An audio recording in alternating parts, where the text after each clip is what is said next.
বিটিআৰৰ নিৰ্বাচনৰ অধিসূচনা জাৰি নকৰোতে বিটিআৰত ৰাজনৈতিক দলসমূহৰ নিৰ্বাচনী প্ৰচাৰ টংকত উঠিছে। এমাহৰ ভিতৰতে দুবাৰকৈ পদাৰ্পণ কংগ্ৰেছ সভাপতি গৌৰৱ গগৈৰ। কিছুদিন পূৰ্বে অসমৰ মুখ্যমন্ত্ৰী হিমন্ত বিশ্ব শৰ্মাই তামুলপুৰ জিলাৰ জামগুৰি নাগৰিজুলি নাওকাটা দলীয় কৰ্মী সভাত অংশ লোৱাৰ পিছতে আজি আবেলি বিশাল কনভয় লৈ তামুলপুৰৰ কুমাৰীকাটাত আহি উপস্থিত হয় অসম প্ৰদেশ কংগ্ৰেছ সমিতিৰ সভাপতি গৌৰৱ গগৈ। নাওকাটাত এখন ৰাজহুৱা সভাত অংশগ্ৰহণ কৰি তেওঁ নাগৰিজুলিত উপস্থিত হয় আৰু তাৰ পিছতে কুমাৰীকাটাত উপস্থিত হোৱাৰ খবৰ আহি পৰিছে।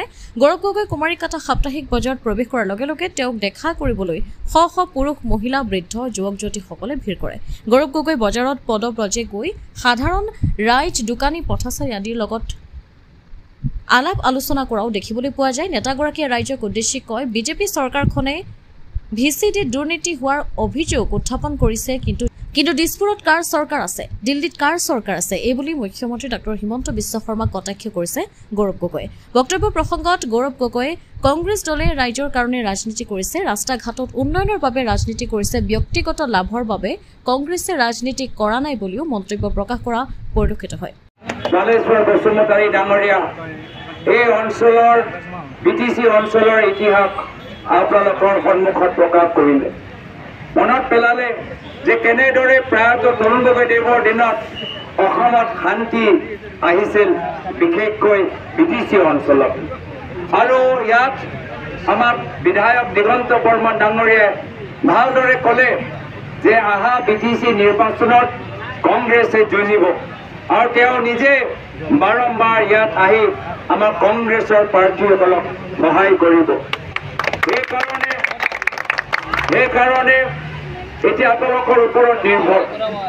আপোনালোকে যোৱা 10টা বছৰ যি চৰকাৰ দেখিলে, যি শাসন দেখা পালে, অহা 5টা বছৰ সেই একেখিনি শাসন, সেই একেখিনি ৰাজনীতি বিচাৰে নে পৰিৱৰ্তন বিচাৰে, নে পৰিস্থিতিৰ ভিতৰত সাল সলনি হোৱাটো বিচাৰে? বৰ্তমান চৰকাৰে গম পাই গৈছে যে ইয়াত উন্নয়ন হোৱা নাই, কেলেংকাৰীৰ বাবে ইয়াত উন্নয়ন হোৱা নাই। কিন্তু যিদৰে চৰকাৰে দায়িত্ব ল'ব লাগিছিল, মুখ্যমন্ত্ৰীয়ে দায়িত্ব ল'ব লাগিছিল, ৰাজ্য চৰকাৰে দায়িত্ব ল'ব লাগিছিল, তেওঁলোকে গোটেই দায়িত্বটো UPPৰ ওপৰত জাপি দিছে।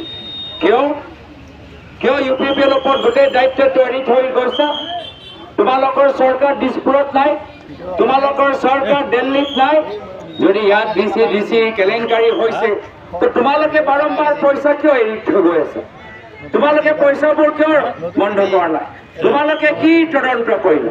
তোমালোকৰ মন্ত্ৰী আছে, 2টা EM আছে, কি নকৰি আছিলা ইমান দিনত? কিছু টকা পইচা তোমালোকৰ পকেটত গৈ আছিলে, সেইকাৰণে ইমান দিন মনে মনে আছিলা। এতিয়া নিৰ্বাচন আহিলে এতিয়া মুখখন কৰিছে। যোৱা 5টা বছৰ কি কৰি আছে? যোৱা 5টা বছৰ কাৰ ওপৰত তদন্ত কৰিলা? যোৱা 5টা বছৰৰ কাক জেললৈ পঠালা? কোনোটো পুলিচ ইনকুৱাৰী নাই, কোনোটো FIR নাই। তেতিয়া তোমালোকে মনে মনে তোমালোকে এটা কাটমানি পাই আছিলা, সেই কাটমানিটো তোমালোকে নিজৰ পকেটত ভৰাইছা। এয়া হ'ল বৰ্তমান অসমৰ অৱস্থা।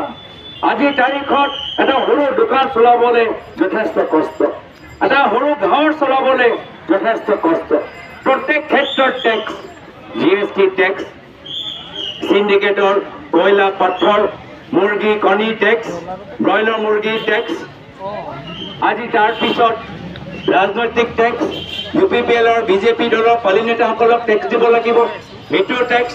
আৰু তাৰ উপৰি সিন্ডিকেটৰ দিলে, ৰাজনৈতিক দলৰ টেক্স দিলে, আৰু তাৰ পিছত বস্তু যদি দাম বাঢ়িছে, তাৰ কাৰণ হৈছে যে দিছপুৰত মামি বহি আছে, আপোনালোকক মামি টেক্সো দিব লাগে, মামি টেক্সো দিব লাগে। এইটো অসমতে দেখা পাইছে। বেলেগ ৰাজ্যত আছে টোল টেক্স, বেলেগ ৰাজ্যত আছে GST টেক্স, মাত্ৰ অসমৰ ভিতৰত আমি দেখা পাইছো যে ইয়াত এটা অন্য এটা টেক্স আছে, এয়া হ'ল মামি টেক্স। মাটি কিনিবলৈ মামি টেক্স, ফাইল পাছ কৰাবলৈ মামি টেক্স, দোকান খুলিবলৈ মামি টেক্স, কিবা ফেক্টৰী খুলিবলৈ হ'লে মামি টেক্স দিব লাগে। এয়া হৈছে আমাৰ সংকল্প যে পৰৱৰ্তী দিনত যেতিয়া আমাৰ কংগ্ৰেছৰ চৰকাৰ আহিব, এই সিন্ডিকেট পলিটিকেল মামি টেক্স আমি শেষ কৰিম, আমি নাইকিয়া কৰি দিম।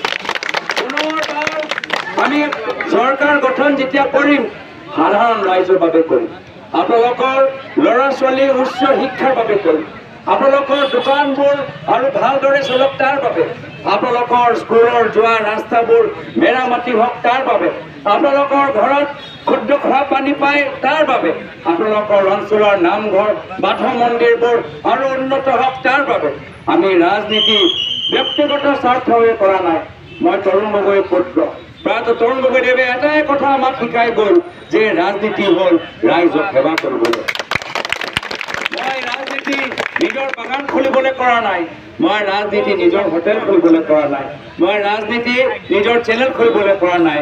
মই ৰাজনীতি কৰিছোঁ যে অসমৰ নৱ প্ৰজন্মৰ যুৱকসকলৰ সপোনবোৰ বাস্তৱ হ'ব লাগে।